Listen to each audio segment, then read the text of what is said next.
In May of 2020, FreightWaves Live is headed back to the largest freight market in the Southeast, Atlanta, Georgia. Join FreightWaves for our best event yet, featuring captivating keynote speakers and rapid-fire demos of technology that is sure to take our industry to the next level. This is your opportunity to interact with some of the most innovative leaders as we mark a new decade in transportation. See you in Atlanta May 5th and 6th.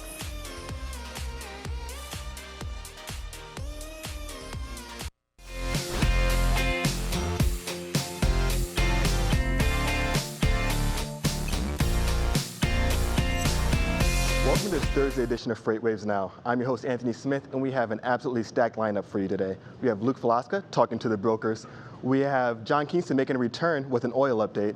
We have Kevin Hill with the DHL Supply Chain Pricing Power Index. But first, a word from Zach Strickland with the carrier update sponsored by PowerFleet. Stay tuned.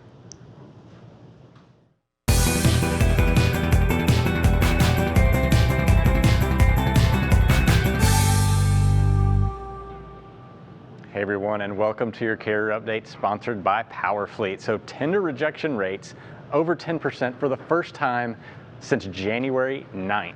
This is a big marker, big signal for what we've seen in the freight market this year. Very muted overall throughout the year, even during periods of unrest, such around July 4th. For instance, we only got up around 5 to 6%. So this breakthrough point up here, 10%, mostly due to the supply side situation. A lot of drivers getting back to their houses, staying in their boundaries, in their zones, in their ranges across the country, even on the short hauls. So we're seeing a lot of tender rejections through all of them, either tweener, long haul, short haul, and mid haul rejection rates. So let's check out what the volumes are doing. So when I say that it's a supply side situation, I mean the fact that there's just not a lot of truck availability right now, like I mentioned. So volumes are actually starting to come down a little bit off of the previous highs. So this is the outbound tender volume index on the map. You can see some of the largest markets, I should say, and volumes in darker blue. Throughout the whole country, you're seeing sort of this semblance of real softening in terms of volume movement, and it's not dropping off rapidly though. So if you look over here, the outbound tender volume index from last year was at 94.07. We're at 10,203 right now, almost an 8% increase year over year in terms of overall volume coming through the system there. So that is going to put an increasing pressure on the supply side. But at the same time, most of it's still having dropped off. We had actually higher volumes around Labor Day. Labor Day was around 10,500, and it went all the way up to about 10,700. We saw the highest volumes of the year in September. This year, Christmas was pretty significant. We talked about how Thanksgiving was a lot bigger than last year. But so far this year, we're starting to see it kind of calm down, but rejection rates moving the opposite direction in terms of divergence. Augusta, Maine, Twin Falls, Idaho, Mobile, Alabama, and Columbia, South Carolina showing some of the largest increases in overall volume increases. So here's the weighted rejection index map. Any of these blue markets here, good option for you to go into in terms of if you're looking for spot market activity, if you're just trying to get moving before the holiday.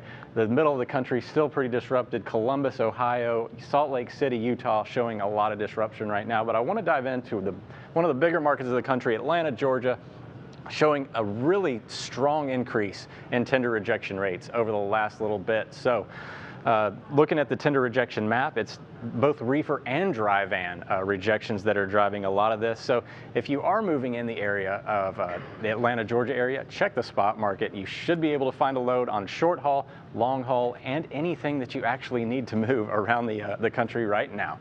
And that'll do it for today's carrier update.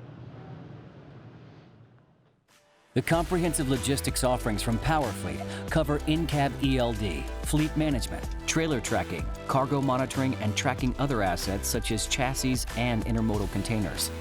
Power up your operations with PowerFleet.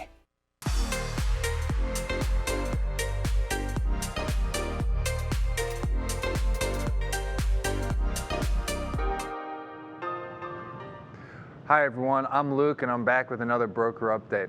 Let's take a look, let's dive right in. We got a lot of big things happening. You'll see here on the map or the chart behind us, we've got the outbound tender rejection percentage in the United States. Okay, so that's the blue line here. We see this massive increase here, over 10%. It's the first time we've broken that 10% mark since the first 2 weeks of January this year. So a massive push. We haven't seen levels like this in such a long time. And that's going to apply a lot of upward pressure on spot market prices. Shippers are going to have a much harder time covering their freight. So this is a great opportunity for brokers to come in, be the hero, and earn some extra volume from some shippers. Volume levels here, this is the orange line.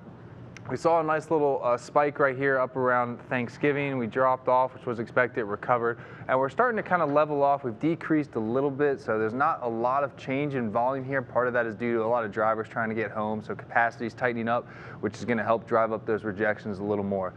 Let's take a look here. We've got a brand new index for you. You may have heard Zach talk about this before. This is our weighted rejection index. He talks about it to the carriers. That's a terrible name, so we're recalling it the money map, because this is a great way for you to figure out what areas of the market to call. So let me explain what you're looking at here. This is a combination of tender rejections and market share, and that's a 7-day moving average or change. So the areas in blue are going to be markets where shippers may experience a little bit of tightening. They may have a little bit, the rejections are increasing a lot, but also have significant market share. So it's, while Bismarck, North Dakota might have super high rejections, there's not a lot of freight there. So that is going to appear up here in red, not a market you might want to focus on, versus say Memphis over here, dark blue, means there's rejections are moving, but there's such a large amount of volume or market share out of Memphis that it's a market you might want to focus on to call today and potentially pick up a little bit extra volume or loads to move to make a little bit extra money here as we go into Christmas. So let's focus on the Columbus market today. We see tender rejections continue to rise. The national average is sitting a little over 10%, while this blue line here is for dry van. We're sitting over 15.5%, so really pushing well above the national average here out of Columbus. And this green line is the reefer outbound tender rejection index out of Columbus, Ohio. So we saw a spike here right about that 20 mark, and then we've kind of leveled off and we're starting to decrease slightly. So if you are moving reefer loads out of the Columbus market, you might be able to pay a little less to your carriers to make a little bit extra margin today. But if you're moving dry van freight, you're definitely going to have to pay a premium. So make sure you increase your bids to any of your shippers well above contracted numbers, and whatever you were moving on the spot market last week or the day before, increase those rates. The market is tightening, so be sure to go out there, make that money, or protect your margin as these tender rejections continue to rise. Let's take a look at the lanes as well. So right here we have the outbound tender rejections lanes out of Columbus. So a lot of these markets that are going to be really high: Columbus to Bloomington, Columbus to Des Moines, Wilmington, Rock Island, Cedar Rapids, kind of all in that shorter market there. So there's not long hauls that are really high, but the values are all around 19%, 18%, 17%, and they're all green. All these markets, these 20 lanes, are all increasing. So the lowest lane here, Columbus to Cleveland, we're sitting at 16%. So there's a massive amount of upward pressure on spot rates. So if you're moving any freight in these lanes, be sure to increase your bids quite heavily, and you should see some pretty good returns. I'm Luke, and that's your broker update for today. Voices from every corner of the supply chain concerning all modes of transportation. From the world's largest logistics podcast network, this is what the Freight Tech Revolution sounds like. Freightcast presented by FreightWaves. Subscribe now wherever you get your podcasts.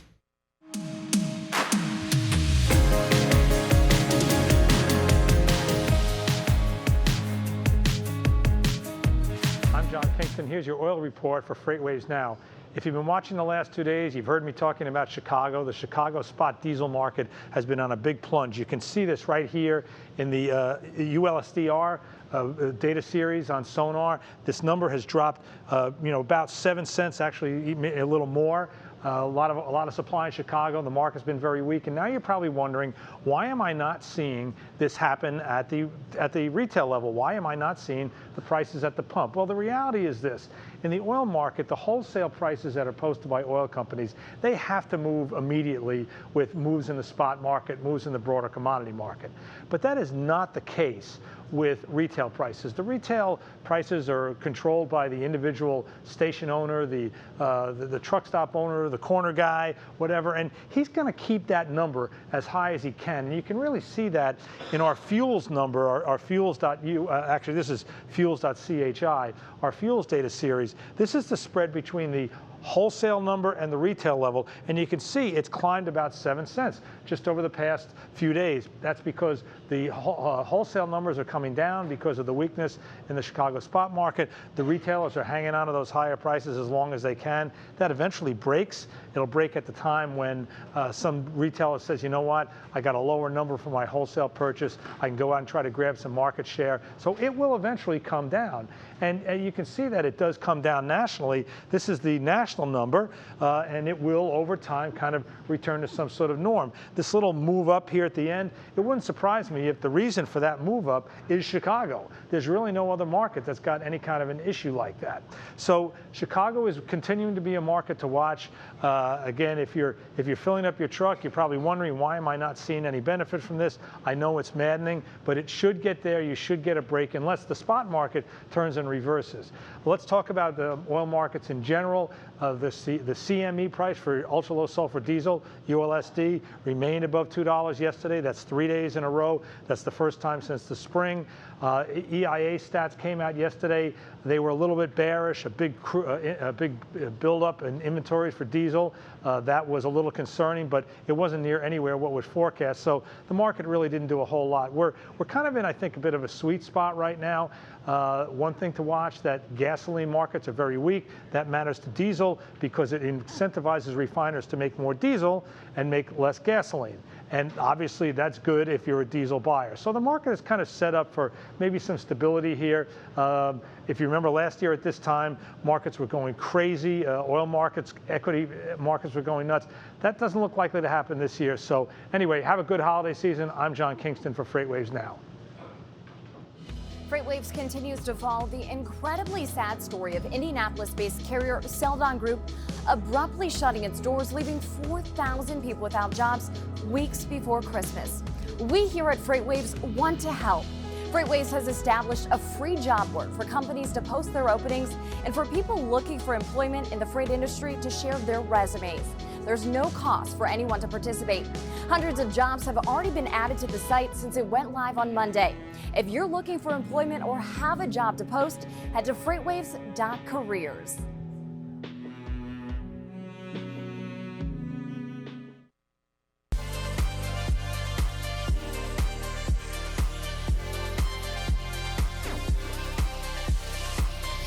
I'm here with the man himself, Kevin Hill. Kevin, what do we have today? Thanks, Anthony. We have the DHL Supply Chain Pricing Power Index. Pricing Power Index. Yes, Got and it. for those of you who never seen this before, it's a pricing gauge that gives you an indication of who has pricing power. Is it the shipper or is it the carrier? So as we go to 0, the shipper has pricing power, and we come over here.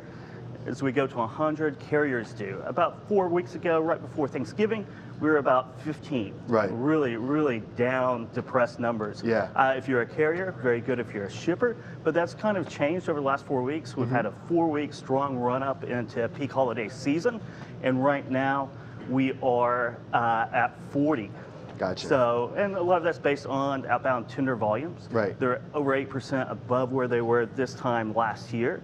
And then also we have tender rejections, right? So Right. it gives you a sense of how tight the capacity is in the market. Right. We're now above 10% on tender rejections for the first time since January of 2019, when they were really in a free fall Right, at that right. point in time. So we have a strong run up on that, and we have a strong consumer. Yeah. This is a reflection of a strong consumer. Right. The University of Michigan index came out last week. Yes. And the biggest reading in 20 years. So, Exactly. And that so has implications for the economy. it does. So we're having a very strong peak holiday season right now. Excellent, excellent. So on the downside, the spot rates really haven't caught up as of yet for this, and also the ISM producers, what is it, the producers managers index? Oh, yeah, or- the ISM PMI, the Purchasing PMI. Managers Index, right? Yeah, so that came out, and we're still pretty depressed levels. Yeah. Industrial and manufacturing numbers, we're very near, we're below 50, but we're Right. very near 2016 numbers, which was really our last, if you want to call it like a freight recession or a manufacturing recession. Right. We're kind of around those numbers right now. So new orders were down Right. this month.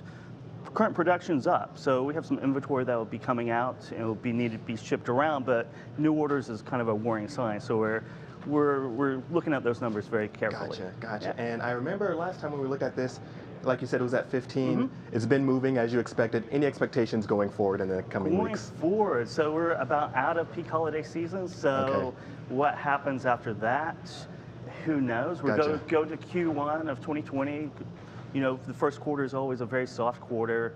Seasonality is basically the lowest quarter of the year. So we'll see if we can keep that momentum. I imagine that certainly tender rejections and capacity will loosen up a little bit during that quarter, but after that, we will see. Excellent. Well, Kevin Hill, thank you so much for that update.